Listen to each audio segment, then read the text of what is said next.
Hello everyone, and today I'm back on camera and we are doing another tier list. First tier list in a while, actually. It's probably been 7, 8 months, something like that. It was definitely end of last year, last time I did this. But today's tier list is not on any figures, it is on Transformers movies. So, the way we have it tier listed right here: great, good, fun, meh, not good, and then haven't watched it.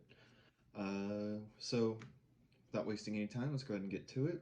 Starting with this looks like Age of Extinction. Meh. There are things I like about it. Dinobots were fun for the 15-20 minutes they were actually in there. Majority of the rest of the movies, not great. Mark Wahlberg's a good character in idea, but he's not executed well. The entirety of Tessa and whatever his name is should have been cut. You did not need them. So yeah, it's meh. It's not good. It's not horrible. Definitely not the worst of the movies. I watch it every now and again just so I can sit through it. Maybe I can take some notes on it, but yeah, it's all right. The first Transformers movie, it's fun. I hesitate to put any of these in the good or great movie section just because, let's face it, none of these movies are great. Great, I wouldn't compare any of these to like Avengers Infinity War or even like the first Avengers movie. Like, I personally like some of them more than the first Avengers movie, but I'm fully willing to accept that objectively speaking, they are not as good as the first Avengers. So, first movie, pretty good. Definitely one of the better of the Bayverse movies. Uh, in my opinion, the weakest part about this movie is the acting on part of from the part of Michaela and Sam, but also that's just due to uh, bad writing for the most part. And yeah, there are a few too many little kid jokes, but let's face it, Transformers has always been marketed towards kids, even if the movies are PG-13. Uh, I also don't like how little of or how long we wait before the Transformers are actually seen. I mean, of course, you have the opening scene which has blackout in it, but then like you don't see another Transformer for like another 30, 45 minutes, something like that. So I do wish we got more of the Transformers. However, when they were on screen, it was enjoyable. So moving on, we have Revenge of the Fallen. I think this is definitely the weakest of the original trilogy. Um, I don't hate it as much as other people do, just because there's a bit of sentimental value for me. This was the first Transformers movie I watched.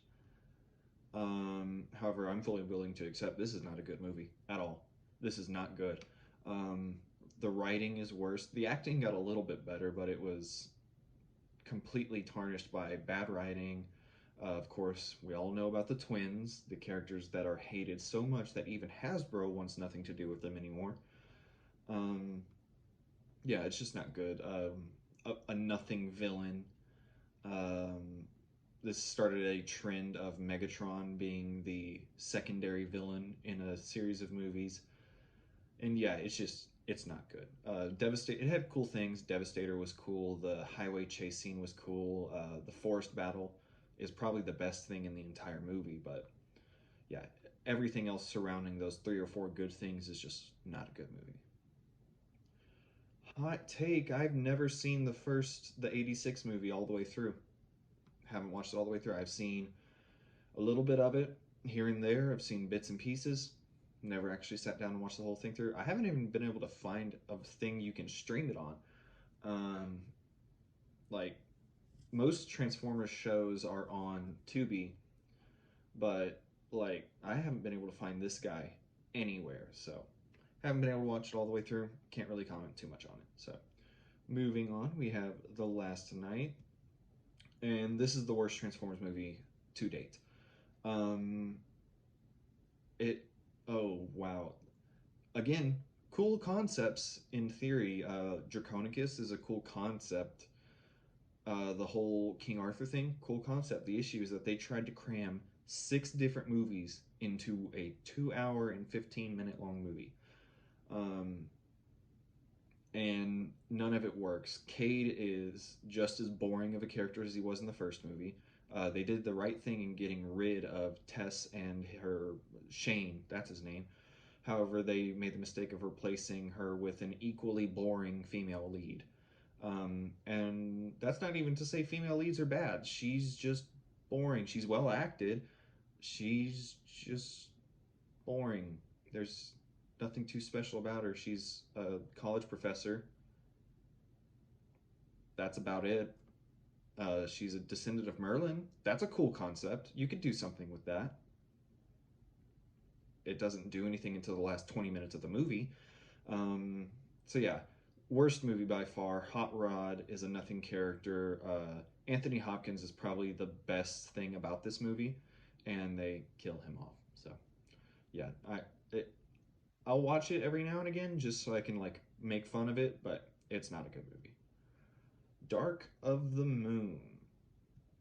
I personally think this is the best of the Bayverse movies. This is the one where you get a lot of Transformers, duh, in a Transformers movie.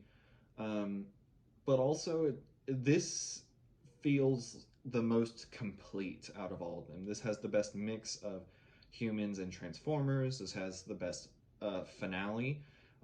You could definitely tell this is where Michael Bay wanted to end the franchise, and it is a good note to end on. Um, I don't like that Megatron is once again playing second fiddle to someone else, like he is in every movie except the first one.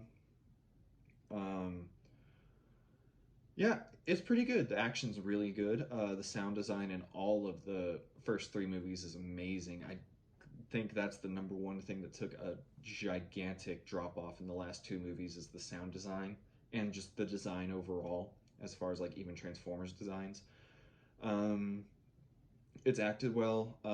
Patrick Dempsey is actually a pretty good twist villain, even though I'm pretty sure it's pretty easy to tell he's a twist villain.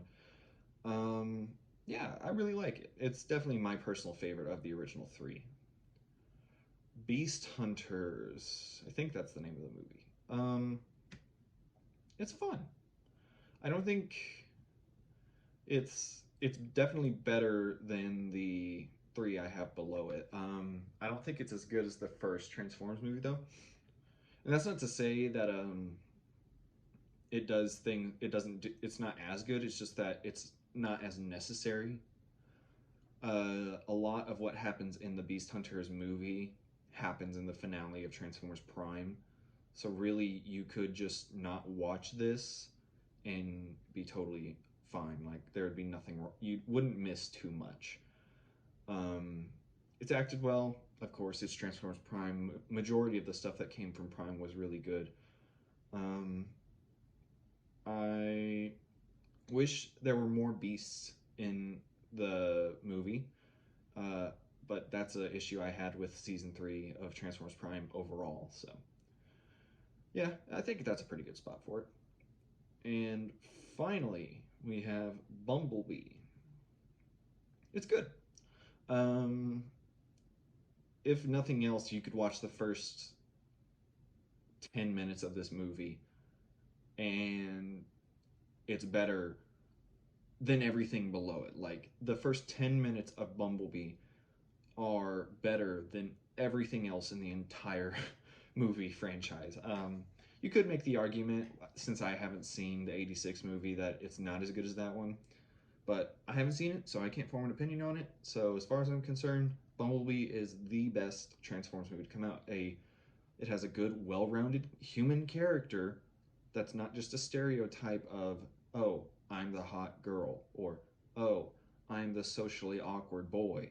You know, they do have the socially awkward boy, but he's what definitely more. Uh, sorry, I can't talk to. He's more well acted than Shia LaBeouf did. Carly, that's her name. Is that her name? I don't know if that's her name. Oh, I'm sorry. Okay, sorry. Uh, Haley Steinfeld, her character, is the best human character in the entire franchise, point blank, no questions asked. It's not even a contest. Like, it's her, and then a very, very, very, very, very, very distant second place goes to Agent Simmons the from the Bayverse movies, and that's just because Agent Simmons is a friggin' weirdo. Um, has the best action out of any of the Transformers movies. It's action that you can clearly see. You can tell who's who. Best designs in the entire franchise. Blitzwing's a bit iffy, but everything else looks great. Um, and yeah, just overall, everything this movie does is better than I think even the best stuff in Dark of the Moon. The only thing I think I would give Dark of the Moon to is, well, not even that.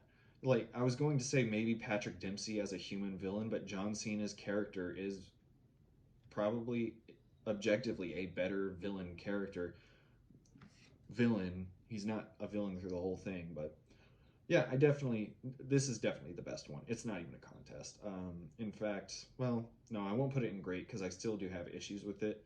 It does go through a lot of the cliches of like alien landing on Earth and a little family finding it, you know.